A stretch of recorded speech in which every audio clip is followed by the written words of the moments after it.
le Parnasse est un mouvement qui naît dans la deuxième moitié du XIXe siècle et dont le précurseur est l'art pour l'art. Il est d'abord, ce mouvement, une réaction contre le romantisme. En 1857, Théophile Gautier va revendiquer l'autonomie de l'art. Et son poème, intitulé L'art, justement, est en quelque sorte le premier manifeste de l'art pour l'art. Il y affirme que la forme doit prévaloir sur l'engagement, sur l'idée traitée. Le poète y est présenté comme un artisan du vers. Et il écrit « Sculpte, lime, cisèle, que ton rêve flottant se scelle dans le bloc résistant. » C'est donc la forme qui va prévaloir. Donc l'art pour l'art, c'est d'abord un double refus, et un double refus lié au romantisme.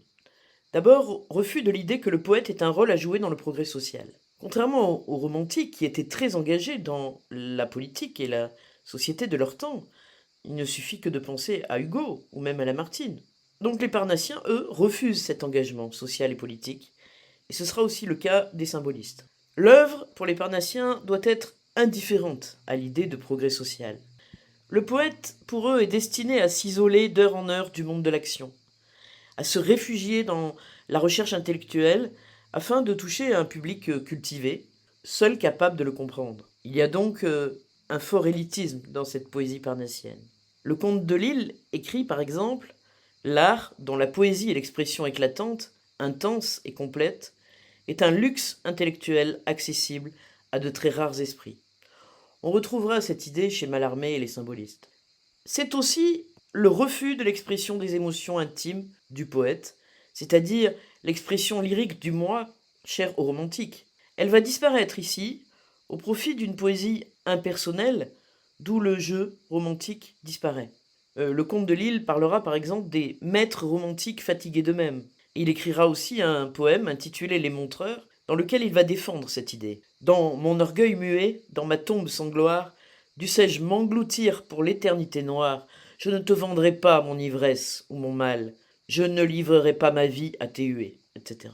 De mars à juin 1866, un éditeur, Alphonse Lemaire, publie une série de 18 brochures intitulées Le Parnasse contemporain, recueil de vers nouveaux. Ces brochures regroupent une quarantaine de poètes contemporains, dont le comte de Lille, Théophile Gautier, Théodore de Banville, Charles Baudelaire, Verlaine, Mallarmé, José-Marie de Heredia, etc.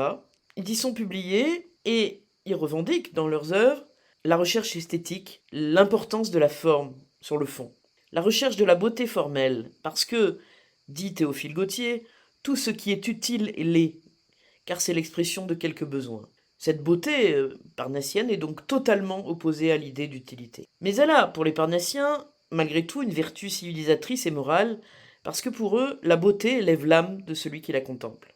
Le poète atteindra cette beauté donc par le travail de la forme, qui seul va pouvoir assurer la pérennité de l'œuvre. Le poète, par la seule habileté technique, peut atteindre au sublime. Aussi, les Parnassiens vont choisir de retourner vers des formes poétiques plus classiques, héritées de l'Antiquité, et vont choisir un vocabulaire savant qui rend les textes élitistes, voire hermétiques, moins toutefois que ce que ce sera chez les symbolistes.